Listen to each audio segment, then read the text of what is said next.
আল্লাহু আকবার, আল্লাহু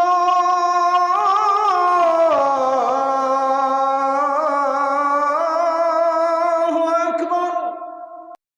জেনজি কিছু আলফা জেনারেশনে এখানে এসেছে। ভাইরা শোনেন, 54টা বছর ধরে বক্তৃতা শুনতে শুনতে কান ভূতা হয়ে গেছে আমাদের।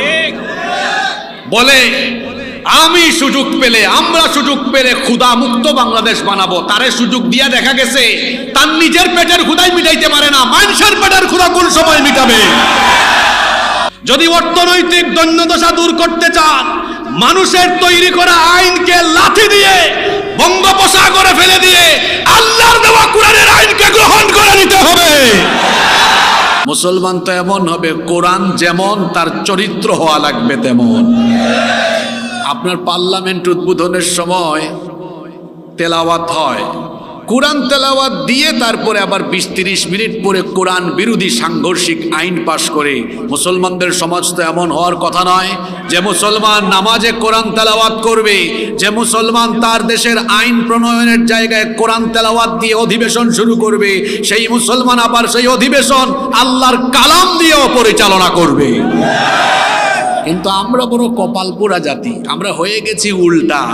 এর কারণ হলো কোরআনকে আমরা এখনো বুঝতে পারিনি, কোরআনের সৌন্দর্য আমরা অনুধাবন করতে পারিনি। আমি আজকে 5টা পয়েন্টের উপর কথা বলবো, আল্লাহ কেন কোরআন দিয়েছেন। তবে সবার আগে আপনাদের পেটে ক্ষুধা নিয়ে আমি কথা বলি। কারণ মানুষকে যত ওয়াজ আপনি শোনান, যদি মানুষের পেটে খাবার আপনি দিতে না পারেন, তাহলে মানুষ ওই ওয়াজ শুনবে না।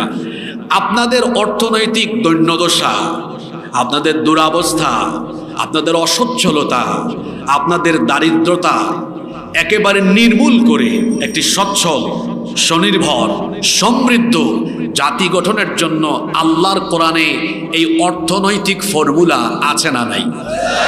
জোরে বলেন, আছে না নাই? আমি আগে অর্থনীতি নিয়ে কথা বলা শুরু করলাম কেন? আমার আগে যে হুজুর আপনাদেরকে আয় ব্যয়ের হিসাব দিলেন, আসলে যত যাই বলেন টাকা ছাড়া তো মাহফিল হয় না। আপনি দেখেন এত বড় আয়োজন, অর্থনীতি, এখানে অর্থ, টাকা করির দরকার আছে না নাই? আছে। এই জন্য আল্লাহর দ্বীন ইসলাম এত সুন্দর।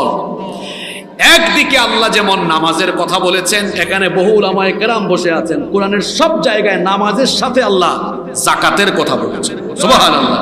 কোথাও আমরা অনেক সময় মানুষকে যখন নসিহত করি, ভাই আমল আখলাক ঠিক করো, নামাজ রোজা আদায় করিও, নামাজের সাথে রোজার কথা বলি, কিন্তু আল্লাহ কোরআনের কোথাও নামাজের সাথে রোজার কথা বলেননি।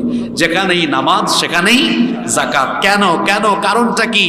নামাজ দিয়ে আপনার আত্মার খোরাক পাওয়া যায়, রুহের খোরাক পাওয়া যায়, আর যাকাত দিয়ে আপনার জীবনের অর্থনৈতিক দৈন্যদশা দূর হওয়ার খোরাকি অথবা অর্থনৈতিক দৈন্যদশা দান পাওয়া যায়। সুবহানাল্লাহ। এই জন্য রব্বুল আলামিন মানুষের অর্থনৈতিক দৈন্যদশা, দুরাবস্থাকে দূর করার জন্য চমৎকার এই অর্থনৈতিক ফর্মুলা দিয়েছেন, যাতে করে সমাজের কোথাও কোনো জায়গায় অর্থনৈতিক বৈষম্য না থাকে। ইসলাম বৈষম্যমূলক কোনো সমাজ চায় না, যেখানে এমন মানুষজন থাকবে, একজন 3 বেলা পেট ভরে খাবার খাবে, আর আরেকজন পাইলে খায়, না পাইলে না খায়া থাকে। আরেকজন ক্ষুধার্ত থাকবে, একজন অভুক্ত থাকবে, আরেকজন 3 বেলা খাবে। ইসলাম এমন সমাজ চায় না, বরং ইসলাম এমন সমাজ চায় সেই সমাজে যত মানুষ থাকবে সকলের পেটের ভেতরে খাবার থাকবে। ইসলাম এমন কোনো সমাজ চায় না একজন থাকবে 2 তলা 3 তলা বাড়িতে, আরেকজন বাড়িঘর না থাকার ফলে রাস্তাঘাটে ঘুমাবে। ইসলাম এইরকম বৈষম্যমূলক সমাজ চায় না, বরং ইসলাম চায় বৈষম্যের দেয়ালকে চূর্ণ বিচূর্ণ করে দিয়ে বৈষম্যহীন ইনসাফের একটি সমাজ ইসলাম কায়েম করতে চায়। আর বৈষম্যহীন ইনসাফের সমাজ কায়েম করতে হলে মানুষের অর্থনৈতিক দৈন্যদশা আগে দূর করতে হবে। কেন আজকে আমি আলোচনার শুরুতে অর্থনীতি নিয়ে কথা বলছি? কারণ হলো মানুষ তখনই দুর্নীতিতে জড়ায়, তখনই অপরাধে জড়ায়, তখনই চুরি করে, ডাকাতি করে, চাঁদাবাজি করে, ছিনতাই করে, যখন তার পকেটে পয়সা থাকে না আর পেটে খাবার থাকে না। দারিদ্রতার কারণে মানুষ তখন অপরাধে ঝাঁপিয়ে পড়ে, ঠিক না বেঠিক? আপনার দেশে মানুষে তো চুরি ডাকাতি ছিনতাই রাহাজানি দুর্নীতি অপরাধে যুক্ত কেন? কারণ আপনার দেশের বেশিরভাগ যুবক তরুণরা বেকার, এদের পকেটে পয়সা নাই, কাজ নাই, অসচ্ছল। বেকারত্বের কারণে আজকে তারা অপরাধে জড়িয়ে পড়ছে, ঠিক না বেঠিক? তো এত এত হাজার হাজার লক্ষ লক্ষ বেকার ছেলে পেলেকে আগে কাজে লাগানোর দরকার আছে না নাই? আচ্ছা বলেন তো, আপনাদের দেশে বেকারদের সংখ্যা কম না বেশি? তো এই ছেলে পেলেগুলা করবে কি এদেরকে যদি কাজে না লাগান? এই বেকারত্ব কি করে দূর করবেন? এদের কর্মসংস্থান কিভাবে করবেন? এক একজন এক এক রকমের কথা বলে, এক এক রকমের ফর্মুলা দেয়। এই ফর্মুলা দেখা যায় মুখ দিয়ে বলে, বাস্তবায়নে গেলে শতভাগ বাস্তবায়ন হচ্ছে না, হিতে বিপরীত হয়ে যায়।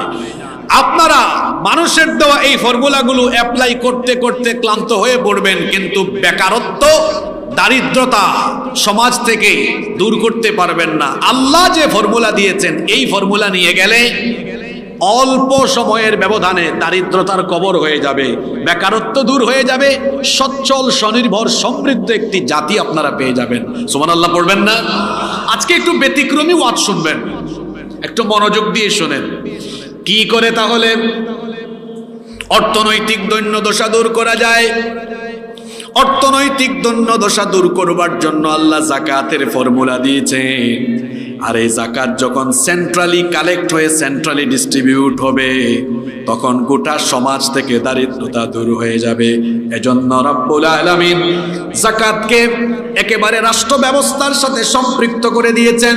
কোরআনে কারীমের 22 নম্বর সূরা সূরাতুল হজের 41 নম্বর আয়াতে বললেন, আল্লাযীনা ইম্মাক্কান্নাহুম ফিল আরদি আকামুস সালাতা ওয়া আতাউজ যাকাতা ওয়া আমারু বিল মা'রুফি ওয়া নাহাউ আনিল মুনকার ওয়ালিল্লাহি আকিবাতুল উমুর। আর আমি যদি মুমিনদেরকে জনপদ পরিচালনার দায়িত্ব দেই, 1 নম্বরে সালাত প্রতিষ্ঠা করবে, 2 নম্বরে তারা যাকাত ভিত্তিক অর্থ ব্যবস্থা প্রবর্তন করে তারা যাকাতের একটা সমাজ বানাবে, যাকাত আদায় করবে। আপনাদের দেশের লোকজন যাকাত মানে কি মনে করে? গরিবকে ধরে ধরে আনো, শাড়ি লুঙ্গি বিতরণ করো, গরিবকে ধরে ধরে আনো, 200 400 500 টাকা ছিটায় মারো। এইরকম করে যাকাতের নামে যারা শাড়ি লুঙ্গি বিতরণ করে বা 400-500 টাকা দিয়ে গরিবের সাথে তামাশা করে, এদের যাকাত আদায় হয় না। আমার দিকে তাকান, বলছি না আজকে এমন কথাবার্তা শুনবেন যা সচরাচর কোনো মাহফিলেও শোনেন না। আগেই তো হিট ছিলাম। এইরকম যারা যাকাত দেয় এদের যাকাত আদায় হয় না। আগে বুঝতে হবে যাকাতের এই বিধান কেন দেওয়া হয়েছে? গরিবকে ডাইকাই না তামাশা করার জন্য না, যাকাতের বিধান দেওয়া হয়েছে যাকে যাকাত একবার দিয়ে দিবেন ও যেন আর গরিব না থাকে, তার গরিবী হালত দূর হয়ে যাবে, সচ্ছল হবে, ও যাকাত খাওয়ার উপযুক্ত যেন না থাকে। কিন্তু আপনার কারবার তো আমরা জানি, আপনার বাড়িতে ডায়েরি একটা আছে, গরিব মানুষের লিস্ট করছেন, প্রতি বছর ডাইকাই না তারা 500-1000 টাকা দেন, ওই ডায়েরি থেকে তার নাম আর কাটা যায় না। আমি একবার নাটোরের সিংড়ায় গেলাম, সিংড়ায় স্টেজে ওঠার আগে এক বাড়িতে আমাকে নিয়ে গেল রেস্ট করার জন্য। ভদ্রলোকের বাড়িতে দেখলাম অনেকগুলো খাতাপত্র, তিনি পেশায় ব্যবসায়ী। মাঝখান দিয়ে এক ডায়েরি দেখলাম, লেখা আছে পাশে যাকাতের ডায়েরি। আমি বললাম, ভাই সাহেব এটা কি? বলতেছে আমি প্রতি বছর যাকে যাকাত দেই এদের নাম তালিকা করা আছে। আমি বললাম তাই? আচ্ছা আপনি যাদের তালিকা করেছেন কয় বছর হইল? কয় হয়েছে তো বহুত বছর। আমি বললাম কারো নাম কি ওখান থেকে কোনো কাটা যায় না? কয় না। আমি বললাম যাকাত তো দেওয়া হয়েছে এই জন্য, এই ফর্মুলা যে আমি যারা একবার দিব ওর অর্থনৈতিক দৈন্যদশা দূর হবে, ওর বেকারত্ব চলে যাবে, দারিদ্রতা দূর হয়ে যাবে, ও সচ্ছল হবে, এমন করে যাকাত দিতে হয়। আপনি তো যাকাত দিচ্ছেন না, বরং তারে ডাইকা আইনা বারবার তাকে অপমান করেন, আপনি তাকে বারবার ডেকে এনে তার সাথে আপনি তামাশা করেন। এই তামাশা বন্ধ হওয়া দরকার। আমাকে বললো তাইলে এই তামাশা বন্ধ হবে কেমনে? আমি বললাম আল্লাহর দেওয়া ফর্মুলা নেন। আপনারা শুনতেছেন তো সবাই?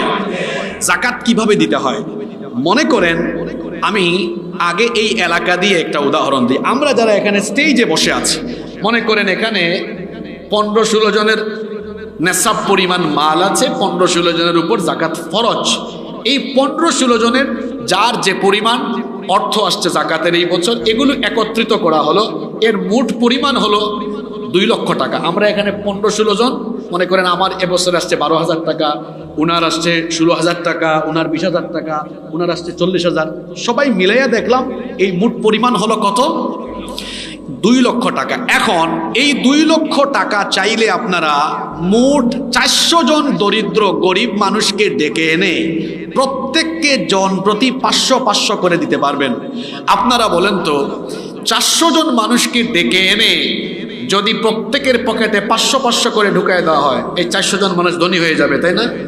এক বেলা খাবে আর এক বেলা ক্ষুধার্ত থাকবে। কিন্তু এই 2 লক্ষ টাকা যদি আমরা এভাবে বন্টন করি, এই এলাকার একজন বিধবা বোন অসহায় হয়ে গিয়েছে, বাচ্চা কাচ্চা আছে, একটা সেলাই মেশিন আমরা কিনে দিলাম, বোন আপনি এটা দিয়ে খান। আরেকজন ভাই বড় ভাবি একটা ভ্যান কিনে দিলাম, ভ্যান আপনাদের এলাকায় ভ্যান চলে, তো ভ্যান চালালো, তার পরিবার চলার ব্যবস্থা হইল না। আরেকজন ভাই, আমি জানি না আপনাদের এলাকায় আছে কিনা, ওই যে ধান ভাঙানোর মেশিন, হ্যাঁ, যেহেতু এটা কৃষি অঞ্চল, ভাই ধরো ধান ভাঙানোর একটা মেশিন দিলাম। আরেকজনের কিছু জমি আছে, আমি শুনছি নরসিংদীতে অনেক কলা হয়, কলা হয় না, অনেক কলা হয়, আর জমি আছে, একটা কলার বাগান করতে পারবে, হালকা পাতলা কিছু ইনভেস্ট করলে হয়ে যায়, ভাই ধরো। এইভাবে করে আমরা যদি 2 লক্ষ টাকা 400 জনকে না দিয়ে 2, 3, 4 মনে করেন 4-5 জনকে দেই, আপনারা বলেন তো এই 4-5 জন লোক কি আর আগামী বছর জাকাত খাওয়ার তালিকায় থাকবে? জোরে বলতে হবে, থাকবে? এটা তো আপনাদের এলাকা দিয়ে আমি উদাহরণ দিলাম, কিন্তু আল্লাহ তো সূরা হজের এই আয়াতে বলছেন এটা সেন্ট্রালি কালেক্ট হবে, সেন্ট্রালি, কেন্দ্রীয়ভাবে। এখন যদি আপনাদের দেশে আপনারা সবাই আপনাদের নিজেদের অর্থনৈতিক ফায়দার জন্য, আপনাদের নিজেদের অর্থনৈতিক ফায়দার জন্য আপনারা যদি আল্লাহর কোরআনের আইনকে গ্রহণ করে নেন, তাহলে আপনাদেরই ফায়দা হবে। ফায়দাটা কি হবে? দেখা যাবে তখন দেশে যারা মুসলমান আছে তাদের সকলের সম্পদের হিসাব সরকারের কাছে থাকবে। সবার উপর তো জাকাত ফরজ হয় না, একটা নির্দিষ্ট নিসাব আছে। নিসাব পরিমাণ মালের মালিক যারা, বছর শেষে প্রত্যেকের মোবাইলে একটা মেসেজ আসবে, মিস্টার অমুক, এই বছর আপনার জাকাতের টাকা আসছে 5,976 টাকা, আপনার আসছে 12,200 টাকা, আপনার আসছে 14,900 টাকা। মানে যার যে পরিমাণ আসছে মোবাইলে মেসেজ আসলো, আর বলা হলো আপনি আপনার নিকটস্থ সরকারের এই অফিসে গিয়ে টাকাটা জমা দিয়ে দেন। তাহলে সারা দেশের জাকাতদাতাদের টাকাগুলো জমা পড়লো কয় জায়গায়? কথা বলেন না, কয় জায়গায়? এখন সারা দেশের জাকাতদাতাদের টাকা যখন এক জায়গায় জমা পড়বে, এর পরিমাণটা কম হবে না বেশি হবে? আমি অনুমান করছি কমপক্ষে কয়েক হাজার কোটি টাকা হবে, কারণ এটা রাষ্ট্রীয় ব্যাপার। কিন্তু আমি বোঝানোর জন্য একটু হালকা পাতলা হিসাব টান মারি, ধরে নিলাম 140,000 কোটি টাকা এবার পাওয়া গেল। আরে এটা নরসিংদীর মানুষ যে ধনী, যে পরিমাণ ইন্ডাস্ট্রি এখানে, এটা নরসিংদীতে কাভার হবে। কিন্তু আমি বোঝানোর জন্য বলতেছি 140,000 কোটি টাকা এবার সরকার তুললো। জুড়ে বলেন তো পরিমাণটা কত বললাম? 140,000 কোটি টাকা। এখন সরকার কি করলো? এই জেনজির ছেলেপেলেরা শোনো, অনেকে বেকার আছো, কাজ কাম নাই, এবার 64টা ডিস্ট্রিক্টে সরকার একটা চিরুনি অভিযান দিল। কিসের জন্য? ধরার জন্য না, গ্রেফতারের জন্য না, যে বেকারের তালিকা খুঁজে বের করো, কারা কারা বেকার, কারা কারা বেকার আছে। সরকার তালিকা করে 64 ডিস্ট্রিক্ট থেকে এই বছর 70 লক্ষ যুবকের একটা তালিকা করলো। জোরে বলেন তো কত লক্ষ?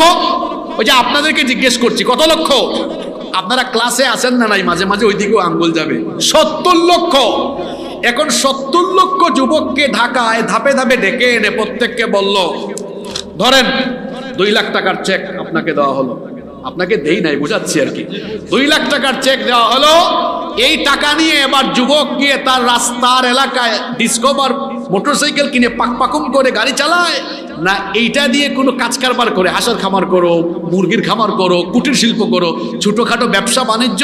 মিনিস্ট্রি তাকে দেখাই দিল আর বলল প্রত্যেক উপজেলায় অডিট অফিসার আছে, এরা আবার এটা মনিটরিং করবে তুমি টাকাটা দিয়ে কি করো। 70 লক্ষের হাতে প্রতিজনকে 2 লক্ষ দিলে ক্যালকুলেটর মেরে দেখেন 70 লক্ষ গুণ 2 লক্ষ সমান 140,000 কোটি টাকা। ফর্মুলাটা আমার না, ফর্মুলাটা কার? জোরে, ফর্মুলাটা কার? আপনারা ছোটকাল থেকে ঐকিক নিয়ম আর সুদের অঙ্ক করতে করতে সুদ ভিত্তিক অর্থনীতি বুঝেন, আপনারা জাকাত ভিত্তিক অর্থ ব্যবস্থার সৌন্দর্য বুঝেন না। দেখেন আল্লাহর দেওয়া এই ফর্মুলাকে ব্যবহার করে আপনারা জুড়ে বলেন তো এক বছরে কত লক্ষ যুবকের বেকারত্ব দূর করা হলো? জোরে বলেন কত লক্ষ? আপনারা বলেন তো এইভাবে যদি আপনাদের দেশে একটানা 10 বছর এই ফর্মুলাটা অ্যাপ্লাই করা চলে, 10 বছর পরে এই দেশে আর একটা গরিব মানুষ থাকবে? এই আওয়াজে হবে না, জোরে বলেন, বুঝে থাকলে বলেন থাকবে। জেন জি কিছু আলফা জেনারেশনে এখানে এসেছে। ভাইরা শোনেন, 54টা বছর ধরে বক্তৃতা শুনতে শুনতে কান ভূতা হয়ে গেছে আমাদের। বলে আমরা সুযোগ পেলে ক্ষুধা মুক্ত বাংলাদেশ বানাবো। তারে সুযোগ দিয়া দেখা গেছে তার নিজের পেটের ক্ষুধাই মিটাইতে পারে না, মানুষের পেটের ক্ষুধা কোন সময় মিটাবে? শুনে রাখুন নরসিংদীবাসী, শুনে রাখুন গাজীপুরবাসী, যদি অর্থনৈতিক দৈন্যদশা দূর করতে চান, মানুষের তৈরি করা আইনকে লাথি দিয়ে বঙ্গোপসাগরে ফেলে দিয়ে আল্লাহর দেওয়া কোরআনের আইনকে গ্রহণ করে নিতে হবে।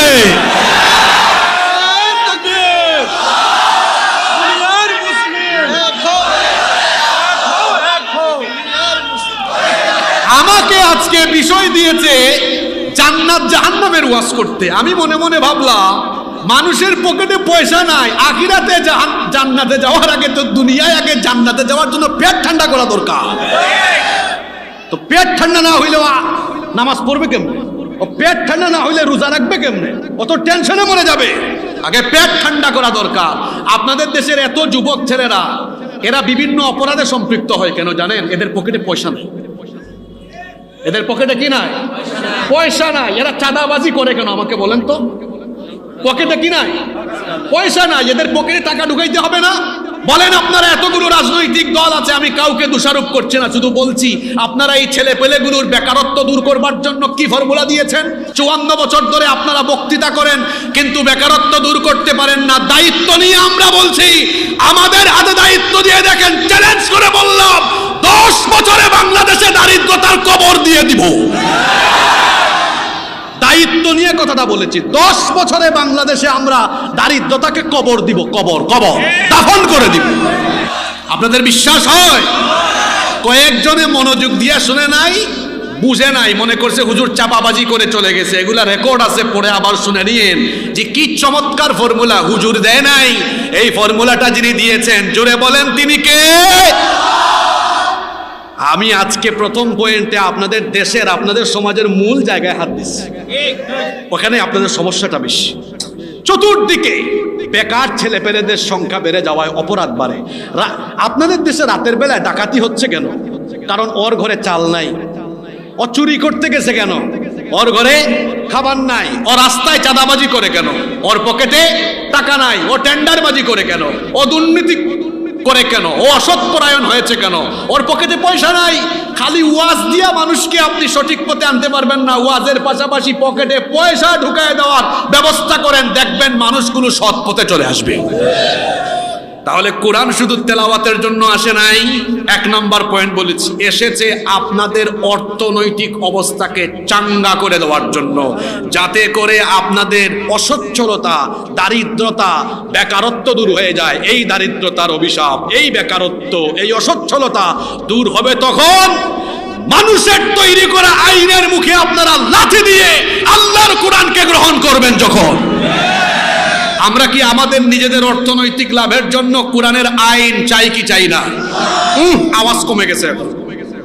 কোরআনের আইন চাই কি চাই না? জোরে বলেন, কোরআনের আইন চাই কি চাই না? ওইটা মনে হয় মসজিদ সম্ভবত, তাই না? এই মসজিদে যদি আসরের নামাজে জামাতে হুজুর বলেন মসজিদ কোরআনের আইন দিয়ে চলুক, সব বলবে হুজুর আমরা রাজি আছি। হুজুর যদি বলে মসজিদ যে আল্লাহর আইনে চলবে, গোটাটা দেশ সে আল্লাহর আইনে চলবে, তখনই বলবে হুজুর গাট্টি গুল করেন, চাকরি শেষ। ঠিক না বে ঠিক? একটু আগে হুজুরকে হাত তুলে বলে ঠিক আছে মসজিদ আল্লাহর আইনে চলবে, মসজিদের বাইরে আল্লাহর আইন চলবে, এটা চায় না তারা। তলে তলে চুরি ডাকাতি আর অপরাধ জগৎকে নেতৃত্ব দেয় যারা, আল্লাহর আইনের বিরোধী হলো তারা। আমরা সমাজ থেকে অপরাধ দূর করে একটা ইনসাফের বাংলাদেশ আমরা দেখতে চাই। চাই কি চাই না? আপনি জাহান্নামের ওয়াজ শোনাবেন, সমাজটাই জাহান্নাম হয়ে যাচ্ছে এখন। চতুর্দিকে অপরাধ বেড়ে গেছে, এটা জাহান্নাম লাগে। আপনারা তো রাতের বেলা ঘুমান, রাতের বেলা খালি ডাকাতি হয়। আমার উপরেই এবার 8-10 বার হামলা হচ্ছে। দেশই জাহান্নাম হয়ে যাচ্ছে। আগে এই দেশকে জাহান্নাম থেকে বাঁচানো দরকার। এই দেশটাকে জাহান্নাম থেকে এবং গোটা পৃথিবীকে আলোকিত করবার জন্য এই কিতাব দিয়েছেন কে? বলছিলাম আজকে 5টা পয়েন্টে কথা বলবো, কষ্ট হচ্ছে নাকি আপনাদের? 1, আল্লাহ কোরআন কেন দিয়েছেন মনে থাকবে, অর্থনৈতিক দৈন্যদশা দূর করার জন্য। 2, আল্লাহ কোরআন দিয়েছেন সমাজের প্রতি স্তরে ন্যায় বিচার আর ইনসাফ কায়েমের জন্য। কোন সমাজে যখন ন্যায় বিচার উঠে যায়, ওই সমাজে তখন উচ্ছৃঙ্খলতা বেড়ে যায়, অপরাধ বেড়ে যায়। কারণ যখন সঠিক বিচার হবে না, অপরাধী অপরাধ করে যখন দেখবে তার বিচার হয় না, সে তখন অপরাধ বাড়াবে না কমাবে? কোন অপরাধী যখন অপরাধ করে দেখবে আমি অপরাধ করলে কিছুই হয় না, তখন সে অপরাধ আরো বাড়াবে। এই জন্য আল্লাহর কিতাব এই কোরআনের ভেতরে আল্লাহ তাআলা আদেশ নিষেধের বহু আয়াত যেমন দিয়েছেন, ঠিক তেমনি ভাবে ফৌজদারি দেওয়ানি অনেক দণ্ডবিধিও দিয়েছেন। কোন অপরাধে কোন শাস্তি দিতে হয়, চুরি করলে তাকে কি শাস্তি দিতে হবে, ডাকাতি করলে তারে কি শাস্তি দিতে হবে, জেনা ব্যভিচার করলে তারে কি শাস্তি দিতে হবে, বিবাহিত জেনাকার শাস্তি করলে জিনা করলে শাস্তি কি, অবিবাহিত জিনা করলে শাস্তি কি, ডাকাতি করলে শাস্তি কি। এই রকম বলেন তো কোন কোন অপরাধের জন্য কোন শাস্তি দিতে হবে, এই বিধানগুলো কি কোরআনের ভেতরে নাই? আসতে বলবেন না, জোরে বলেন আছে না নাই? আল্লাহর দেওয়া এই হুকুম, আল্লাহর দেওয়া এই বিধানগুলোকে যারা বাদ দিয়ে বিচার ফয়সালা করে, আমি এদের পরিচয় দিচ্ছি না, আমার আল্লাহ এদের পরিচয় কোরআনে কারিমে তুলে দিয়েছেন। আপনি বাড়িতে গিয়া সূরা নাম্বার আয়াত নাম্বার বের করে অনুবাদ আর ব্যাখ্যা পারলে পড়ে নিয়েন।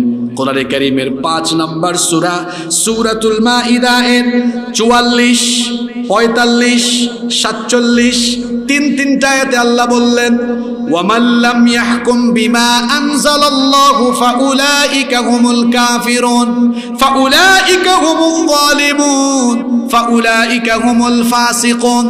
আল্লাহ বলছেন যারা আমার দেওয়া বিধানের ভিত্তিতে বিচার ফয়সালা করে না, এদের পরিচয় এরা হলো কাফের, এরা হলো জালেম, এরা হলো ফাসিক। এই পরিচয়টা কি আমার দেওয়া না আল্লাহর দেওয়া? আসতে বলবেন না, জোরে বলেন কার দেওয়া? আল্লাহর দেওয়া এই হুকুমগুলোকে বিধানগুলোকে যারা লঙ্ঘন করে, তাদের নিজেদের তৈরি করা বিধি বিধান আইন দিয়ে বিচার ফয়সালা করবে, আল্লাহর কসম করে বলছি এই বিচার ব্যবস্থা দিয়ে সমাজ থেকে কোনোদিনও অন্যায় অপরাধকে নির্মূল করা যাবে না। আবারও বলছি, দায়িত্ব নিয়ে কথাটা বললাম, আল্লাহর দেওয়া বিধান বাদ দিয়ে যদি আপনারা নিজেরা বিধান বানিয়ে বিচার করেন, এই বিচার দিয়ে কিয়ামত পর্যন্ত আপনারা সুবিচার কায়েম করতে পারবেন। বাস্তব ভিত্তিক কথা তো বলা লাগে। এই যে 8 মাস না 9 মাস আগে ওই যে দক্ষিণবঙ্গের একটা মেয়ে, মাগুরায় বাড়ি, ছোট্ট 8 বছর বয়স, আসিয়ার কথা মনে আছে আপনাদের? এক পরিবারের 3 নরপিশাচ আমার বোনটার উপরে পাশবিকতা চালালো। আমার এই বোনটা কয়েকদিন হাসপাতালে থাকলো, বড় কষ্ট করেছে। তারপরে কষ্ট পেয়ে পেয়ে আর্তনাদ করে করে করে করে দুনিয়া থেকে চলে গিয়েছে। ধর্ষিতা হয়ে আমার বোনটা চলে গেল। বাংলাদেশে ধর্ষণ আগের চেয়ে বেড়েছে না কমেছে? আপনারা বলেন না, বলেন বেড়েছে না কমেছে? আচ্ছা, আমার বোন চলে গেল, ধর্ষণকারীরা এখনো বেঁচে আছে না নাই? আপনাদের দেশের আদালতে কি আল্লাহর আইন চলে না মানুষের আইন চলে? আপনাদের দেশে এমন কিছু বিশ্ববিদ্যালয় আছে যে বিশ্ববিদ্যালয়ে ধর্ষণের সেঞ্চুরি হয়েছে, ধর্ষককে ফুলের মালাও দেওয়া হয়েছে। আমি কে বানায় বলছে নাকি? একদম নাম শুদ্ধ বলে দিব আমি। আপনাদের দেশে এমন কিছু ব্যবসায়ী আছে যারা ধর্ষণের দায়ে অভিযুক্ত, টাকার গরমে টাকা দিয়ে আইনকে তার জুতার তলায় চাপা মেরেছে। আপনাদের দেশে এমন কিছু রাজনীতিবিদ আছে যারা ধর্ষণের দায়ে অভিযুক্ত, ক্ষমতার ঠেলায় আইনকে চাপা মেরে ধরেছে, আছে না নাই? আদালতে আল্লাহর আইন না মানুষের আইন? জুড়ে বলেন, পুরুষ মানুষের মতো বলেন, কার আইন? এ কেমন আইন গো যে আইন থাকার ফলে ধর্ষিতা কবরে চলে যায় আর ধর্ষক বেঁচে থাকে, যে আইন থাকার ফলে ধর্ষিতা কবরে যায় আর ধর্ষক সাদা পায়জামা পাঞ্জাবি পরে ফুলের মালা দিয়ে রাস্তায় হাঁটে, যে দেশে এমন আইন থাকে ওই আইনের মুখে আমরা জুতা নিক্ষেপ করি, ওই আইনের মুখে ঝাড়ু মারি, ঝাড়ু। কেমন আইন এটা যে ধর্ষিতা কবরে ধর্ষক বেঁচে আছে? কথা বাস্তব না অবাস্তব? এবার একজন ধর্ষকের বিচার আল্লাহর দেওয়া বিধান দিয়ে করেন তো। কোরআনে ধর্ষণের শাস্তি কি? রজম। এটাকে আমরা আরেকটু আধুনিক করে বলি লাইভ মৃত্যুদণ্ড। কি মৃত্যুদণ্ড? হ্যাঁ, যুবকরা বুঝবে এটা। কি রে যুবক ভাইরা কথা বলেন, কি মৃত্যুদণ্ড? লাইভ। এটা কাশিমপুরে হবে আর জাতি দেখবে না, বিষয়টা এমন নয়। নরসিংদীতে কোনো লম্পট, গাজীপুরে কোনো লম্পট এই কাজ করলে জনসম্মুখে এখানে যেভাবে মানুষ আছে মানুষের সামনে তাকে রজম করা হবে, যাতে করে তার একটা বিচার দেখে সমাজের সবগুলা লম্পট তারের মতো সোজা হয়ে যেতে পারে। চলতেছে তো যুগ যুগ ধরে আপনাদের দেশের লোকদের তৈরি করা ব্রিটিশদের থেকে ধার করা পেনাল কোড, ব্রিটিশদের থেকে ধার করা পেনাল কোড দিয়ে এখনো আপনাদের দেশের জেল কোডও চলে, আইনঙ্গনের কোড, আইনঙ্গনও চলে। কি করছেন এগুলা দিয়া? ধর্ষণ কমাতে পেরেছেন? জোরে বলেন, কমাতে পেরেছেন? কমাতে পারেন নাই। অপরাধী মাঝে মাঝে অপরাধ করে গিয়ে প্রমোশন নিয়ে বের হয়ে আবার বড় রকমের অপরাধ করে। দেখেন নাই আমার ভাই শরীফ উসমান বিন হাদিকে যে হত্যা করেছে, গুলি করেছে, কয়েক মাস আগে জেলে ছিল, পরে কারাদানি বাইর করে দিয়েছে। ও ভালো মানুষ হয় নাই, ও বের হওয়ার পরে তার ডিগ্রি আরো বেড়েছে, প্রমোশন নিয়ে প্রকাশ্যে দিবালুকে খুন করে সে দেশ থেকে শুনেছি নাকি পালিয়েও গিয়েছে। তো কই আপনাদের দেশের আইন দিয়ে তো হে ঢুকছিল আগে লুণ্ঠনের মামলায়, লুটপাটের মামলায়, বাইর হয়েছে কি হইয়া? কথা বলে না, বাইর হয়েছে কি হইয়া? তো ডিগ্রিটা বাড়ছে না কমছে? বিশ্বাস করেন গাজীপুরের মানুষ, মানুষের তৈরি করা আইন দিয়ে আপনারা কোনোদিনও ন্যায় বিচার পাবেন না।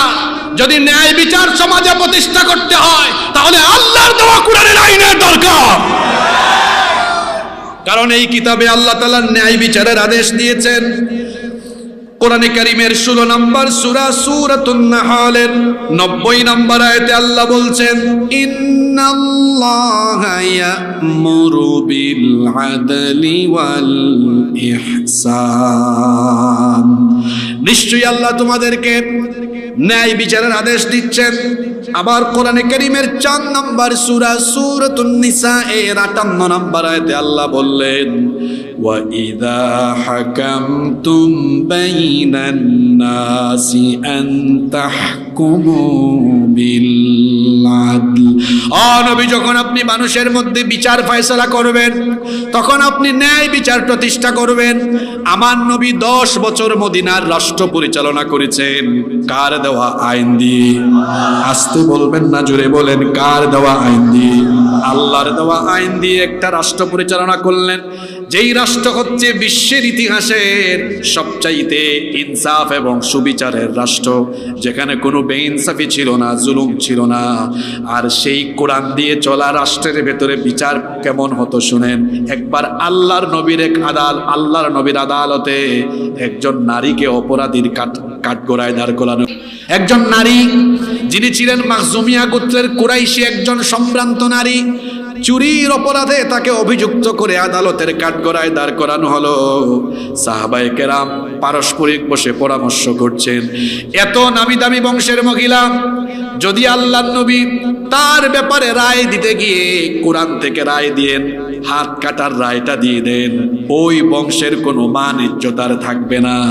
এই জন্য সাহাবায়ে কেরাম পরামর্শ করছেন আল্লাহর নবীর কাছে একটু সুপারিশ নিয়ে যাওয়া দরকার, যাতে করে নবীজি বিচারের রায় একটু এই মহিলার বেলায় বংশের দিকে তাকায়া হালকা করে দেন।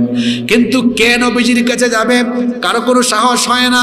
অবশেষে সাহাবায়ে কেরাম উসামা ইবনু যায়েদ রাদিয়াল্লাহু আনহুকে নবীজির কাছে পাঠালেন।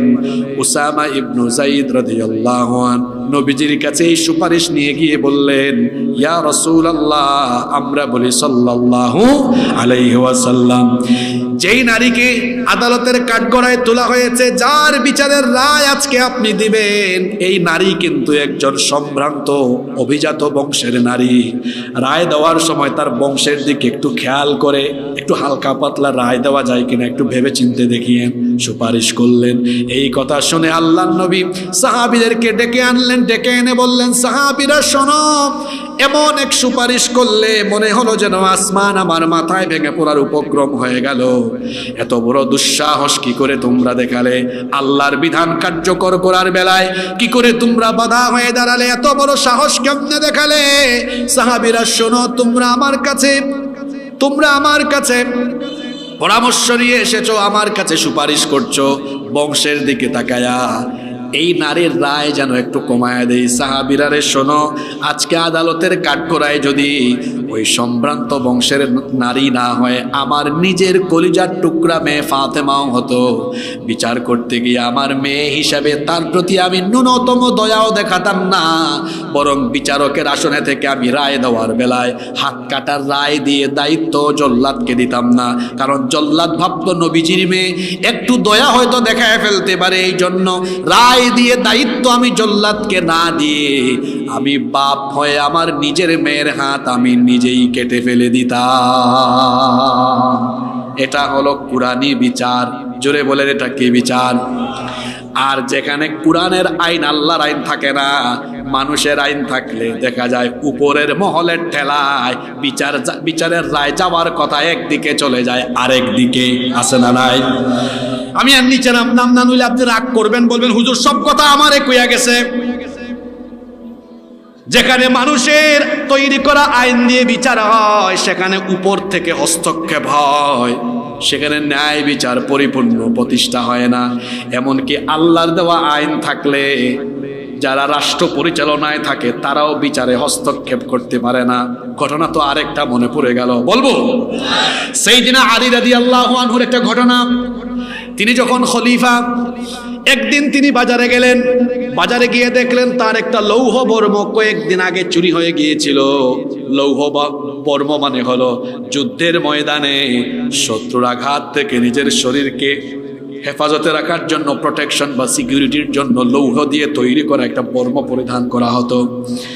যোদ্ধারা এটা পরিধান করতেন। সাইয়েদনা আলী রাদিয়াল্লাহু আনহু, তার উপাধি তো ছিল আসাদুল্লাহিল গালিব। তিনি তীব্র ভয়ঙ্কর রকমের যোদ্ধা ছিলেন। তিনি যখন খলিফা, মুসলমানদের রাষ্ট্রপ্রধান, একদিন বাজারে গিয়ে দেখলেন একজন খ্রিস্টান, তার কাছে উনার লৌহ বর্ম, খ্রিস্টান এটা বাজারে নিয়ে এসেছে বিক্রি করার জন্য। তিনি গিয়ে বললেন, দেখেন উনি মেম্বারও না, চেয়ারম্যানও না, রাষ্ট্রপ্রধান, গিয়েই তো বলতে পারতেন বেটা চুরি হয়েছে আমার এটা দেখ, এটা বলেন নাই। গিয়ে বলেছেন, আচ্ছা তুমি এটা পাইছো কোথায়? এটা তো আমার। তিনি বললেন, না এটা আমার, কয়েকদিন আগে এটা চুরি হয়েছে। এই খ্রিস্টান লোকটা তখন বলল, না এটা আমার।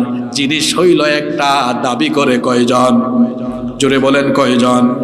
তখন আলী রাদিয়াল্লাহু আনহু বললেন, চলো আমরা কাজী সাহেবের কাছে যাই, মানে প্রধান বিচারপতির কাছে যাই। তিনি সব কিছু শুনে তারপরে রায় যেদিকে দিবেন সেই রায় আমরা মেনে নিব।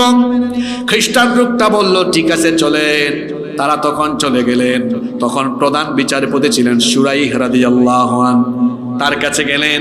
যাওয়ার পরে তিনি বললেন, প্রধান বিচারপতি বললেন, মামলাটা কি বলেন? দুইজনেই দাবি করলেন লৌহ বর্মটা হলো তাদের। তখন প্রধান বিচারপতি বললেন, খলিফাতুল মুসলিমিন, আপনি যে দাবি করছেন লৌহ বর্মটা আপনার, আপনি বলেন দেখি এটা যে আপনার কি কোনো সাক্ষী আছে নাকি? বিচারের নমুনাটা দেখেন। রাষ্ট্রপ্রধানকে বিচারপতি বলেন সাক্ষী নিয়ে আসেন, এমনি মুখ দিয়া বললে হবে না। প্রধান, রাষ্ট্রের প্রধান হয়েও বিচার ব্যবস্থায় হস্তক্ষেপ করলেন না। তিনি বললেন, হ্যাঁ আমার সাক্ষী আছে দুইজন। প্রধান বিচারপতি বললেন, তাহলে কোন দুইজন সাক্ষী আছে নিয়ে আসেন। তিনি বললেন, প্রথম সাক্ষী হলো আমার ছেলে হাসান, দ্বিতীয় সাক্ষী হলো আমার ঘরের ভৃত্য, আমার চাকর। তখন বিচারক সাহেব মনে করায় দিলেন, আপনি কি রসুলের বিচারের ফর্মুলা জানেন না? বাপের পক্ষে ছেলের সাক্ষী কবুল করা হবে না, আবার মালিকের পক্ষে মনিবের পক্ষে গোলামের সাক্ষী কবুল করা। কারণ ছেলে তো বাপের পক্ষেই বলতে পারে, আবার দাস তার চাকরি ঠেকানোর জন্য মনিবের পক্ষে বলে ফেলতে পারে। তিনি বললেন এটা রসুলের বিচারের ফর্মুলা নয়, এই দুইজনের বাইরে কোনো সাক্ষী থাকলে নিয়ে আসেন। তিনি বললেন এই দুইজনের বাইরে তো আমার কোনো সাক্ষী নাই। প্রধান বিচারপতি তখন বললেন তাহলে লৌহ বর্ম যে আপনার, এটা দাবি করারও কোনো অধিকার আপনার নাই। দেখেন প্রধান বিচারপতি রাষ্ট্রপ্রধানের বিরুদ্ধে রায় দিয়ে দিলেন, বিচারের রায় চলে গেল খ্রিস্টানের দিকে। শুনতেছেন আপনারা? এই খ্রিস্টান লোক আসলে এটা চুরি করেছিল, কিন্তু সে ইসলামের এই সুন্দর বিচার ব্যবস্থা ন্যায় বিচার দেখে চিৎকার করে বলল, মহামান্য প্রধান বিচারপতি সাহেব, আপনাদের ইসলাম এত সুন্দর, আপনাদের কুরআনী বিচার পদ্ধতি এত চমৎকার, এত সুন্দর, আমি দেখে অভিভূত হয়ে গেলাম। সত্য কথাও আমি বলে ফেললাম, আসলে এই লৌহ বর্মটা রাষ্ট্রপ্রধান খলিফাতুল মুসলিমিনের, এটা আমার নয়। কিন্তু যেইভাবে আপনি বিচারটা করলেন, রাষ্ট্রপ্রধান হওয়া সত্ত্বেও ওনার দিকে রায় দিলেন না, সাক্ষীর ভাবে আমার দিকে রায় দিয়ে দিলেন। সুন্দর এই বিচার ব্যবস্থা দেখে আমি অভিভূত হয়ে গেলাম, আমিও আর গুমরাহিতে পড়ে থাকতে চাই না। ওইখানেই সে কালেমা পড়ে নিল, লা ইলাহা ইল্লাল্লাহু মুহাম্মাদুর রাসূলুল্লাহ সাল্লাল্লাহু। এই ঘটনাটা বলছি আর আমার মনে এখন একটা কথা আসছে, যদি আমাদের দেশে আল্লাহর দেওয়া তরিকায় বিচার ফয়সালা হতো, আমার দেশে হিন্দু বৌদ্ধ খ্রিস্টান ভাই বোনরা আছে না, এরা মুসলমান না হইলেও এরা কি বলতো জানেন? আমরা কইতো তো আমরা মুসলমান হওয়া লাগবে না, অন্তত বিচারটা কুরআনী আইন দিয়ে হোক। কারণ কুরআনী আইন দিয়ে বিচার হলে কোনো বেইনসাফি হয় না, জুলুম হয় না, অবিচার হয় না, বিচারের নামে প্রহসন হয় না। ঠিক না ঠিক? এটা কি শুধু তিলাওয়াতের জন্য আসছে নাকি আর মসজিদ মাদ্রাসায় পড়বেন না? আল্লাহর নবী এই কোরআন দিয়ে বিচার ব্যবস্থা পরিচালনা করেছেন, যার কারণে বিচারে কোনো বেইনসাফি ছিল। তাহলে কোরআন কেন দরকার? ন্যায় বিচার ইনসাফ প্রতিষ্ঠার জন্য কোরআন দরকার। ইনসাফ প্রতিষ্ঠার জন্য কয় আমরা সবাই লড়াই করতেছি, বলে না? ন্যায় বিচার প্রতিষ্ঠার জন্য লড়াই করে, ন্যায় বিচার তো প্রতিষ্ঠা হয় না। একটা ছেলে তো গুলি খেয়ে মারাই গেল, শরীফ উসমান বিন হাদি। আহারে, আজকে চিন্তা করেন আমাদের দেশের আইন শৃঙ্খলা পরিস্থিতি কোথায় গিয়েছে। আজকে বরাবর 15 দিন 14 দিন হয়েছে, অপরাধীকে এখনো ধরা যায় নাই।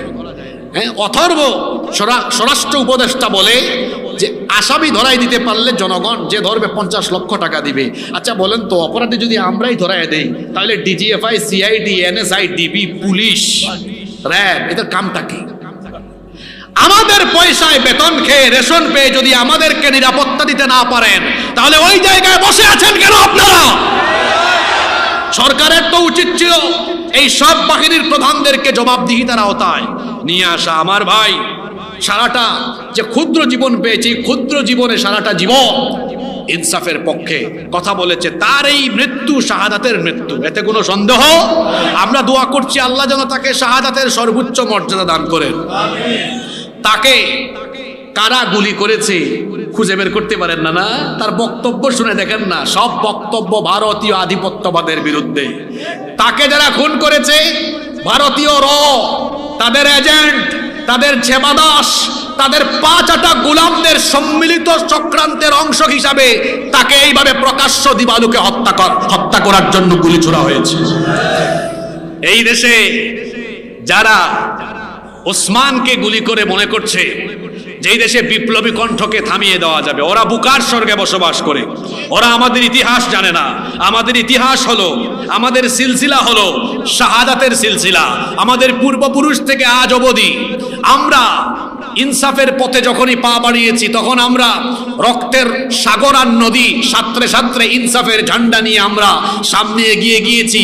কোনো হুমকি ধামকি কোনো কিছুর পরোয়া না করে নির্ভীক হয়ে বীরত্বের সাথে আমরা এগিয়ে গিয়েছি। হয় আমরা শাহাদাতের সুধা পান করেছি, নইলে আমরা মাথা উঁচু করে দাঁড়িয়েছি, কিন্তু কখনোই কোনো বাতিলের সামনে আমরা মাথা নত করিনি। যদিও এখন অনেকে বলে এক হাদি চলে গেছে, লক্ষ লক্ষ হাদি আছে, এগুলো আবেগী কথাবার্তা। এগুলো আবেগিক কথাবার্তা। যারা এরকম কথা বলে এদের অবস্থা জানি তো, পেশাব করে পানি মানে না। হাদি এরকম হয়েছে কেন? হাদি কোন ঘরের ছেলে শোনেন? তার বাবা একজন আলেম, তার ভাইরা আলেম, ছেলেটা কোরআনের হাফেজ, ঝালকাঠি এনএস কামিল মাদ্রাসা থেকে ইন্টারমিডিয়েট পাস করেছে। দেখেছেন অনুষ্ঠানগুলোতে কি সুন্দর মোনাজাত করত, 5 ওয়াক্ত নামাজই ছিল। এই যে এমনি এমনি ওই জায়গায় যায় না, বুকটা ঈমান দিয়ে ভরা ছিল। আমি বক্তৃতা শুনতাম আর ভাবতাম এই মানুষটা এত সাহস দিয়ে কথা কেমনে বলে। আমি তার বক্তৃতা শুনে ভেবেছি তার বুকের মধ্যে পুরাটাই হয়তো কলিজা দিয়ে ভরা। আল্লাহু আকবার। তবে তাকে যারা হত্যা করেছে তাদেরকে আমরা বলতে চাই, মনে করো না গুলি বুলেট দিয়ে ইনসাফের পথ চলাকে থামিয়ে দেওয়া যাবে, এটা কশ্চিন কালেও সম্ভব নয়। এই দেশে আপনারা জানি না, যারা বয়স্ক আছেন আপনাদের মেন্টালিটি আমরা সঠিকভাবে বুঝতে পারি না। আমার বয়স তো অল্প, আমি যুবক মানুষ। এই জেন জি যুবক তরুণদের সাথে আমার উঠা বসা চলাফেরা হয় বেশি। আমি এদেরকে চিনি, এরা একরুখা, যেটা বুঝছে। এদের পালস বোঝার চেষ্টা করবেন। এদেশের ছেলেপেলেরা এরা গুলাম হয়ে পাশের দেশের দাসত্বের শৃঙ্খলে আবদ্ধ হয়ে থাকবে না। তারা এই দেশে মাথা উঁচু করে দাঁড়িয়ে থাকবে। এই জন্য যারা স্বপ্ন দেখছে পুনরায় বাংলাদেশে ভারতীয় আধিপত্যবাদ প্রতিষ্ঠা হবে, তাদের ওই স্বপ্ন দুঃস্বপ্নে পরিণত হয়ে যাবে। কারণ এই দেশের প্রতিটি যুবক, তরুণ, ছাত্র এরা দেশের স্বাধীনতা, সার্বভৌমত্ব রক্ষায় প্রয়োজনে জীবন দিবে, রক্তের নদী আর সাগরে সাঁতরাবে, তাও ভারতীয় আধিপত্যবাদীদের কাছে মাথা নুয়াবে না। এই দেশে আমরা বেঁচে থাকতে ভারতীয় একটা এজেন্ডাকে বাস্তবায়ন করতে দেওয়া হবে না। ভারতের 5 গুলামরা কান খাড়া করে শুনে নাও, তোমাদের প্রভুদের আর তোমরা যাদের সেবাদাস হয়েছো, তোমাদের কারোরই এজেন্ডা এই দেশে চলবে না। বাংলাদেশ চলবে তেমন, বাংলাদেশের মানুষ চাইবে যেমন। সম্মানিত ভাইয়েরা, আমি এই দেশটার কথা কেন বললাম? এরা চতুর্দিক থেকে আমাদেরকে নিয়ে তামাশা করে। এই যে কসাই মুদি 16ই ডিসেম্বর তার ভেরিফাইড ফেসবুক পেজে কি লিখলো? যুবক ভাইয়েরা, আপনারা তো ফেসবুক চালান, বলেন 16ই ডিসেম্বর নিয়ে সে কি লিখছে? এটা নাকি ভারতের বিজয় দিবস। মানে কাহিনীটা হয়েছে এমন, কাপাসিয়ার এক মহিলা অসুস্থ হয়ে গেছে। অসুস্থ শরীর নিয়ে কোনোমতে চুলায় গিয়ে রান্না বান্না শুরু করছে। আরো খারাপ লাগতেছে, পাশের ঘরের ভাবিকে ডেকে এনে বলে, ভাবি 2-3টা নাড়া মারেন, আমি পারতেছি না। তো ওই ভাবি 2-3টা নাড়া মাইরা তরকারি নামায়া কয়, তরকারি এটা আমার।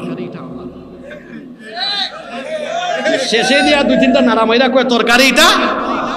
আশ্চর্য কথা, যুদ্ধ করলো দেশের মানুষ, জীবন দিল বাংলাদেশের মানুষ, এত লোক শহীদ হলো, যুদ্ধ করলো, জীবন দিল, ঠিক আছে, প্রতিবেশী হিসাবে এসে সাহায্য করছো। এখন সাহায্য করে পুরো ক্রেডিট তোমরা নিয়ে যেতে চাও। তোমরা কি মনে করো আমাদের দেশকে তোমাদের অঙ্গরাজ্য ভাবো, নাকি আমাদেরকে তোমরা তোমাদের দাস আর গোলাম ভাবো? এটা ভেবে থাকলে ভুল করেছো। আমার দেশের দিকে যদি কেউ চক্ষুকে কালো করে বাড়ায়, সেই চক্ষু আমরা উপড়ে ফেলবো। আমার দেশের মানচিত্রের দিকে কেউ কালো হাত বাড়ালে, সেই হাতকে আমরা চূর্ণ বিচূর্ণ করে দিব।